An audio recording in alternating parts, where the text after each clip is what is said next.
And good morning, ladies and gentlemen. This is Mr. Kassarian, and welcome to part 2 of a Spotlight on RotaryCraft. Well, Spotlight tutorial, really. Okay, so let's get this rolling. So, today we're going to be looking at a new type of engine. This is the Hydrokinetic Engine, and it is semi-free, alright?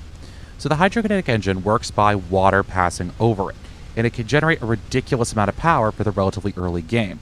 Now, the trick is that with the Hydrokinetic Engine, the power that it generates is dependent on how high the water's falling.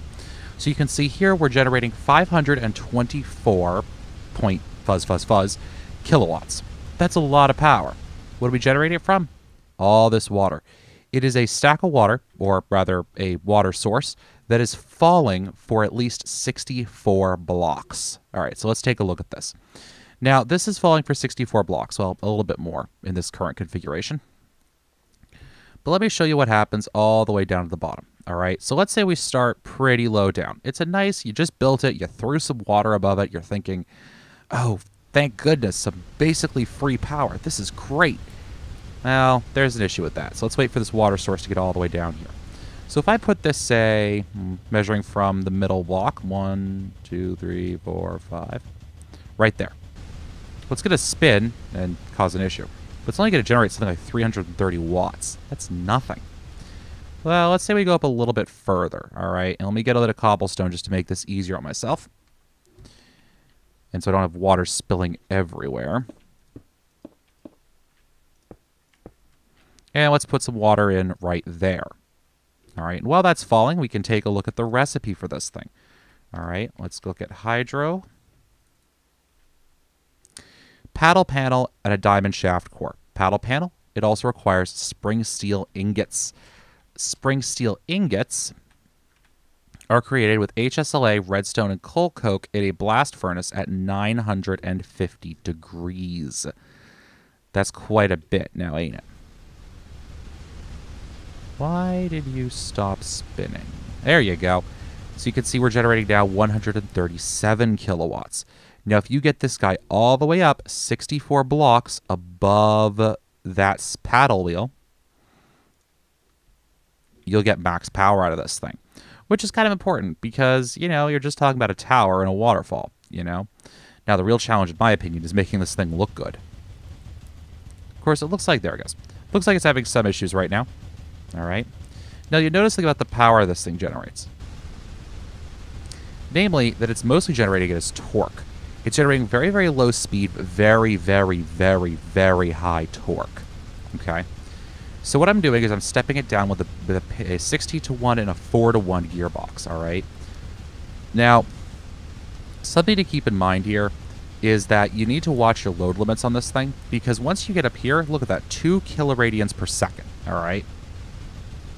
But the input torque, if we look at like steel, for example, and remember, shafts and gearboxes have the same load limit. I can only deal, well, torque 6.711 kilonewtons, so this cannot handle that by any means, all right?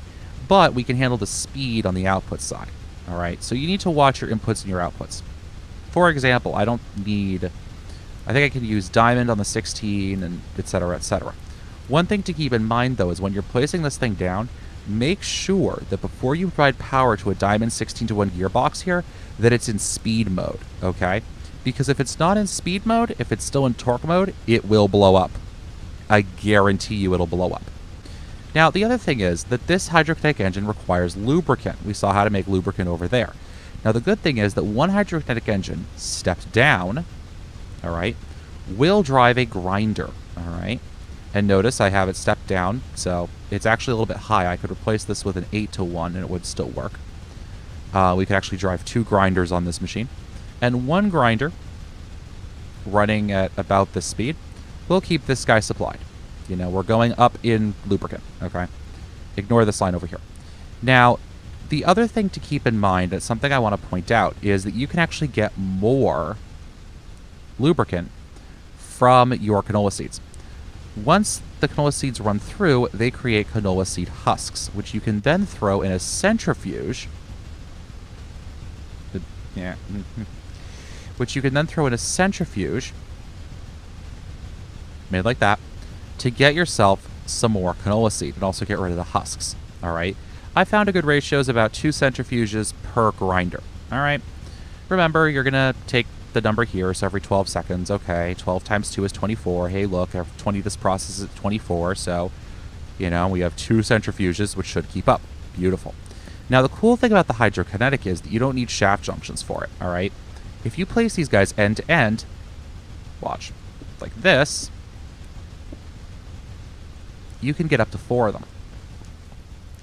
Like that, and they'll share power and lubricant. So it saves space a little bit and allows you to build a bit more, you know, longer, wider flywheels. Remember that this adds torque, not speed. Right? Right.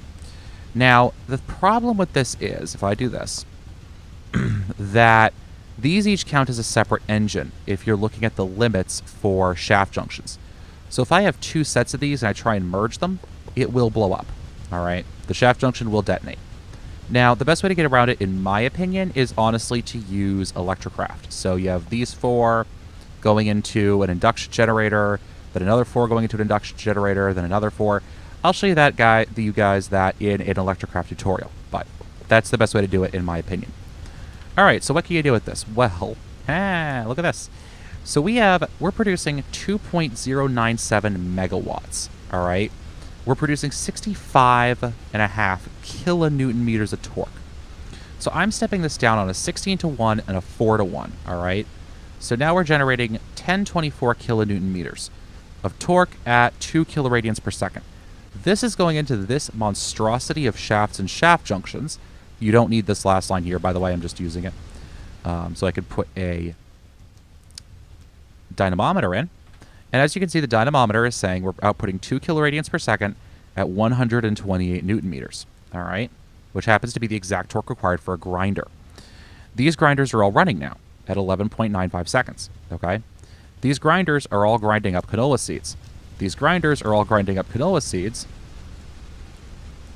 that's then being sent into this mass of centrifuges, which are centrifuging the husks, okay? And what this is doing is this is just producing more canola. And you can see we have our steam engines, right? They're stepping it down across an 8-to-1 gearbox, and then that's being turned into a centrifuge. You don't need bedrock here. I'm just using bedrock just for fun. I have a reservoir here that I whacked with my magic wand to make it infinite. So this is kind of a good way to use a hell of a lot of steel and a waterfall and your hydrokinetic engines to generate yourself a lot of lubricant, okay? An epic amount of lubricant, all right? The other cool thing you can do is if we take a look at the extractor, which we'll get to either in this video or in a future video, minimum power is 65.536 kilowatts. Now, this changes across different stages. But if I remember correctly, you can power it with hydrokinetics, all right? You just have to be a little bit tricky about it. Don't quote me. I'm not remembering off the top of my head whether I was able to do that or not, but just keep that in mind, all right? Now, you do have to get a blast furnace up kind of nice and toasty to get this working, okay? So your best bet's probably going to be a friction heater, which I don't know if I showed you guys a friction heater. No, I guess not. So let's actually show that now, all right? So your best bet's probably going to be a friction heater to heat up this blast furnace. All right, so let's get ourselves a blast furnace. Ploink. Let's get ourselves, just for starters, we'll get ourselves a steam engine. Steam engine. Let's get you, and let's get you. Let's put you upstairs along with you guys. You, and you. Okay. Actually, we want that back down. Let's put that there, and let's take a look at this. All right, so that heater, gearbox, heater, transducer, gearbox, transducer, engine. See, sometimes it takes me a little while to remember what I'm doing. All right, so let's get ourselves a liquid pipe, and we'll throw our steam engine down there, and we'll hook up our liquid pipe like so. All right, and then we'll do a dynamometer. That's the word I was looking for. Dynamometer, dynamometer, and we'll get ourselves the friction heater. The friction heater is nice and cheap, by the way. You can see it's just some HSLA. It should be one of the earliest things you craft, to be honest with you guys. All right, so we'll throw him there. And let's get... well, let's get this guy power up first. So for right now, we'll just put a bedrock... No. we'll put a shaft in there, just for starters, all right?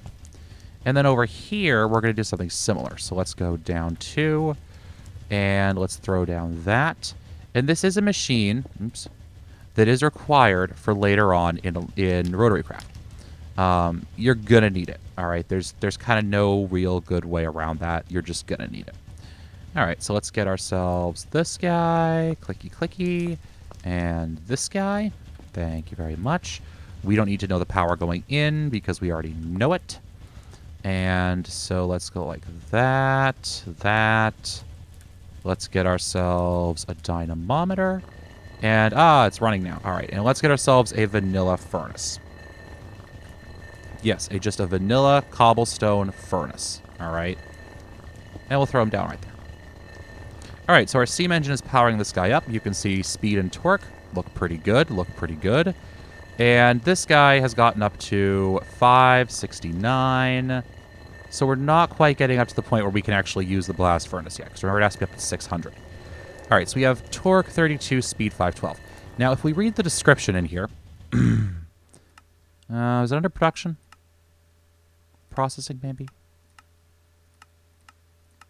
There you go, friction heater. Note that while temperature is ultimately a function of input power, matching the torque with the speed will improve efficiency. So let's say, all right, 2, 4, 16. Let's say a 16. Let's get rid of these steel gearboxes. We're not going to need them. All right, so let's throw a 16 to 1 down in here. Not in torque mode, but in speed mode.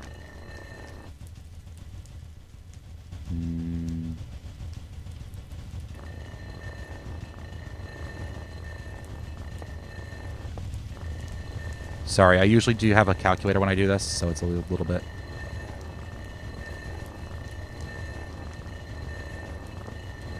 Okay, so let's try 8 to 1. Maybe we'll look at the 4 to 1. Ah, there we go, 128 to 128. Good, okay. So that's going to heat this guy up. This guy is heated up. All right. So what we can do with this, and this is just, pretty basic. What we can do with this is we can take anything that can be smelted. So, for example, some flakes. Let's grab some iron ore flakes and just chuck them in. And you can see he's going to cook them up with no fuel because the friction heater is heating this guy up. Right? Right. He got up to 570. That is enough to operate the furnace. All right. This guy got all the way up to 618. That's not too shabby, is it? No, it really, really isn't. Okay. Now, however, that's not great. All right, so we can smelt normal things in here, but we need it a lot hotter. So let's look at another engine. Bloink, bloink, bloink. All right, so let's look at another engine design for ourselves here. All right, so to get this engine, I believe it's called the gasoline engine. Gasoline engine. All right, a little more complicated, but still within our limits. All right, you can see it can generate 65.536 kilowatts. All right.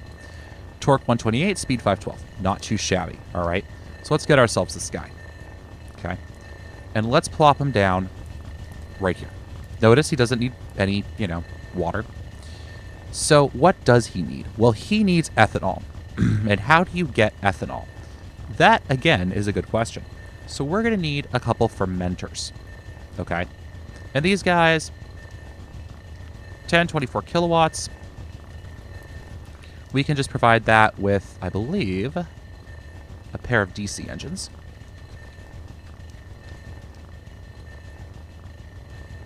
Four at 256.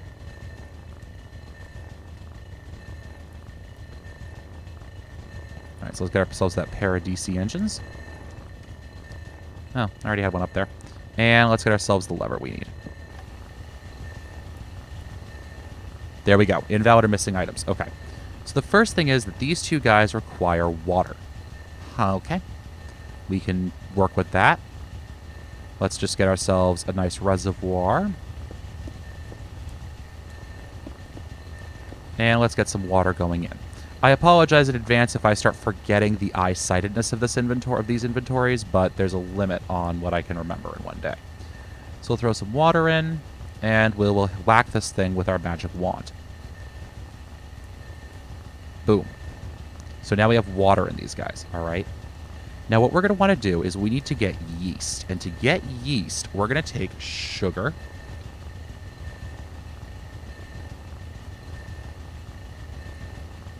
And dirt. Okay? And that's going to get ourselves yeast, all right?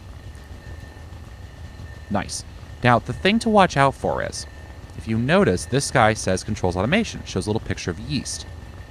If you're piping items in, you want this to be changed so that it looks like that. And that is sludge. Because what we're going to do is we're going to take our yeast, and I'm actually just going to do some Ender IO item transport conduits for this, which exist somewhere. There they are. Just going to like that. None required. Insert. No, right. Probably needs to go into the top, like most machines in Minecraft.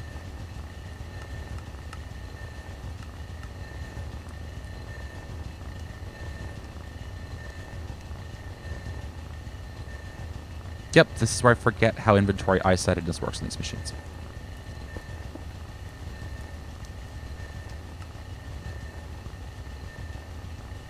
There we go. I'm like, I know it's something. I just don't remember what that something is.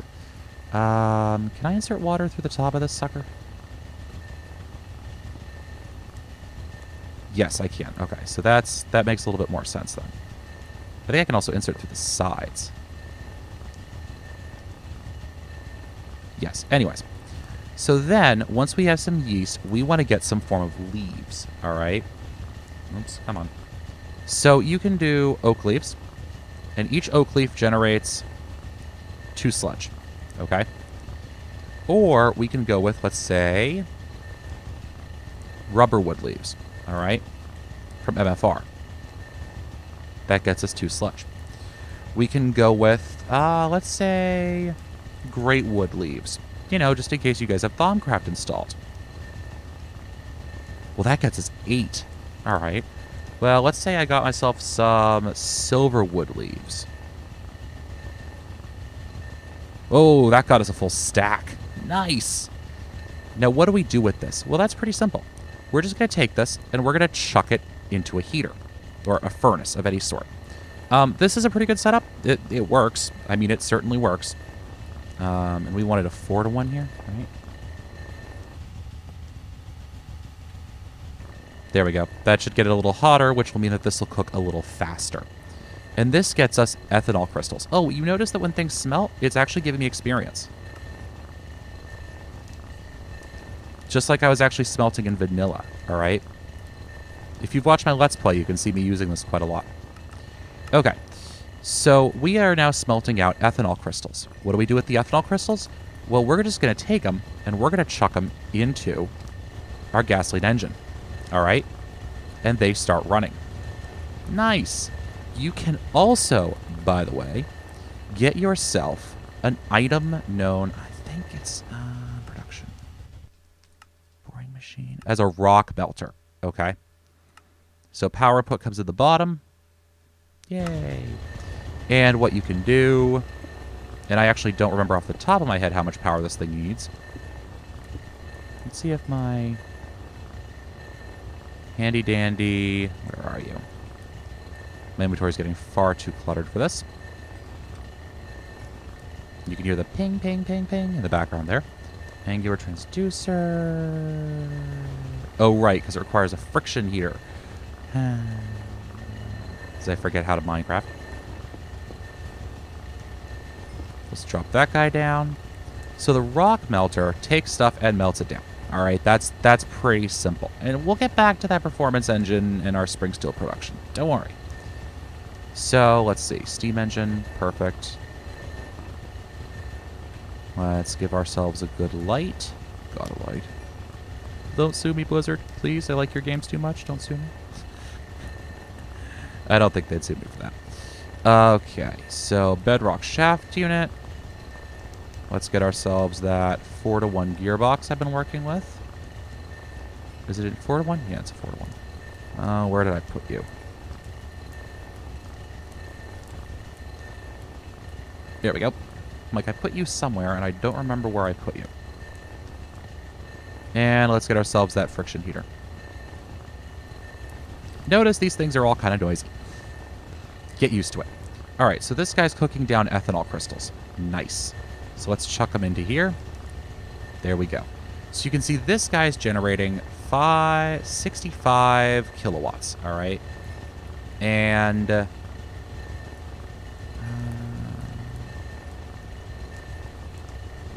so what we really want is we really want a 2-to-1 gearbox here, right? 256 to 256. All right, let's see how hot that gets this guy now. Hopefully hot enough. We hope. Remember, RotaryCraft is gated. So if this stuff isn't working like you want it to, it's probably because you're not high-tech enough yet. All right? That's usually the solution to this. Okay, so that isn't quite hot enough. All right. But what we can do, because remember, clicky, clicky, clicky. Oh, I shouldn't have done that. Is we can always get ourselves more power, right? Right. So let's get ourselves the bevel gears, clicky, and we're going to go black to purple. All right. And I walk you guys through all this because when I first started RotaryCraft, I had no idea what I was doing. And it was a disaster. Quite honestly, it was. So let's get ourselves some more ethanol crystals.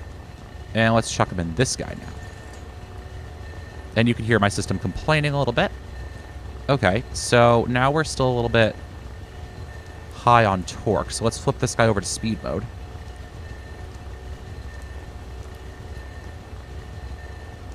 And let's actually connect this straight through now.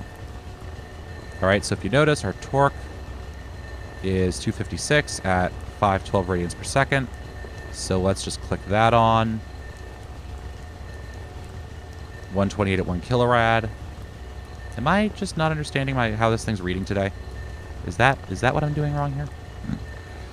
All right, so we'll click this on. Boom. Yeah, so technically want to double the torque, right? Yeah, because we're doubling the torque. Oh, no, I guess we can't balance the torque at this point. All right, that's fine. So you can notice we're now up to 866, 872, 877, 881. And let's see if we get up to the magical number so that we can make ourselves some spring steel. 950. Not quite. All right, I figured that would happen. So then let's get ourselves... Why did I keep breaking that? I don't understand. Let's get ourselves one more. We'll get rid of you. We'll turn you into a shaft junction.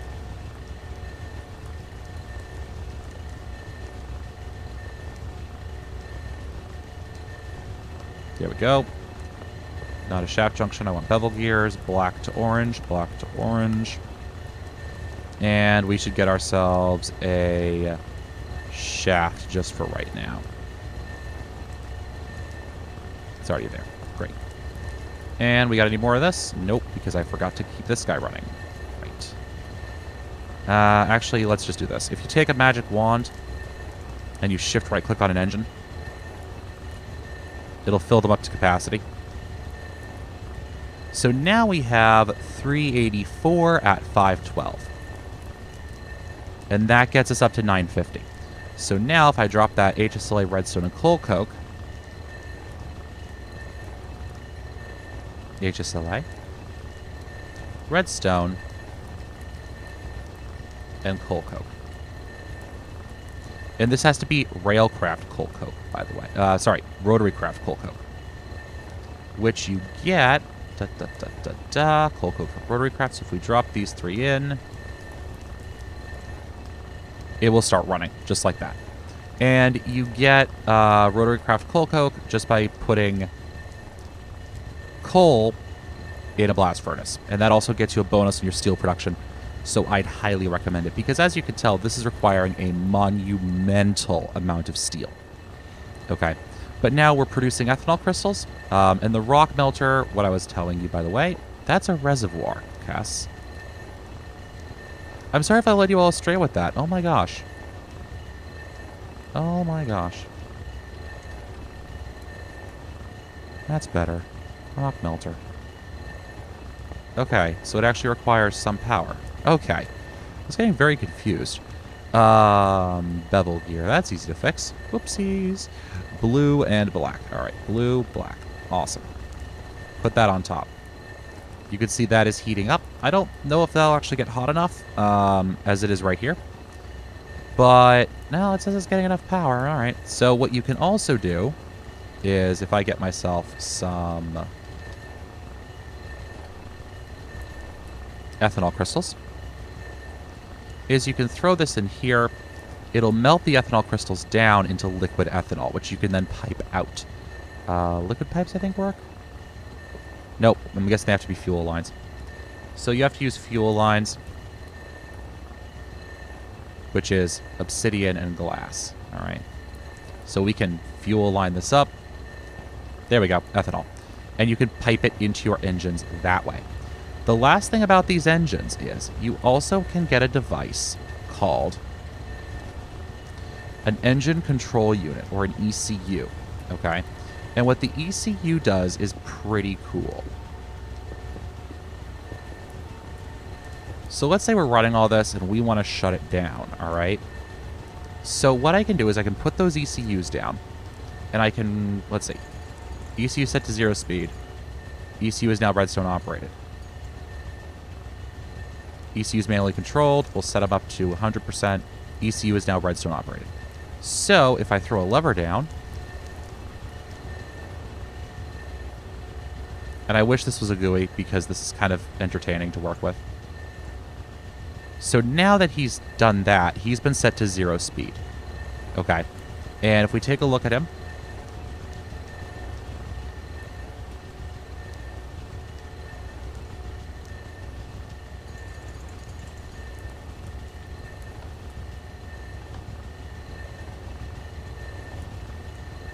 does the lever have to be directed on the ECU? See, now I'm forgetting my Minecraft block physics. Yep, there it goes. So now that he's been hit by a lever, he's shutting down, all right? I can flip him back on and he goes back to normal.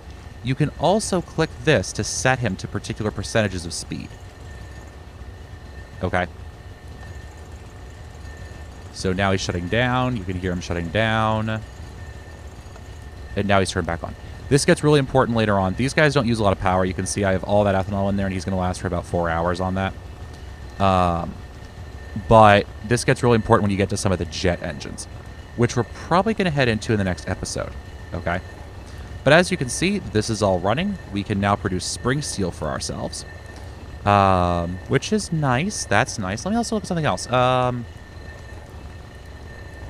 Don't mind me as I look at this. We'll get to this probably in a future episode. That's not the right one. That's not the right one. That is the right one. There we go. Okay, so he's not quite hot enough. If we added another engine, we might be able to actually get him up hot enough to do that. But anyways, guys, I hope you've enjoyed this. So today we covered the Hydrokinetic Engine, Advanced Canola Production, the Gasoline Engine, the Friction Heater, the Rock Melter, the fermenters. All right. So this should get you guys a bit higher up with the RotaryCraft tech tree and going pretty well. Thank you very much for watching, ladies and gentlemen. This has been Mr. Kassarian. I hope you enjoyed this tutorial. If you did, give me a comment, give me a like. If you saw something you think could be improved, or if you saw a problem or a mistake that I made, very well. Give me a correction. I'll put a comment in the video to make sure it gets fixed. One thing to keep in mind, by the way, you don't need all these bedrock shafts, all right? Also, this is probably horribly overbuilt, but my shaft logic and designing for shafts and shaft junctions isn't the best in the world. I know I don't need these, but I wanted to show that dynamometer in there anyways. All right, guys, this has been Mr. Kassarian. Thank you so much, and until the next episode, happy mining.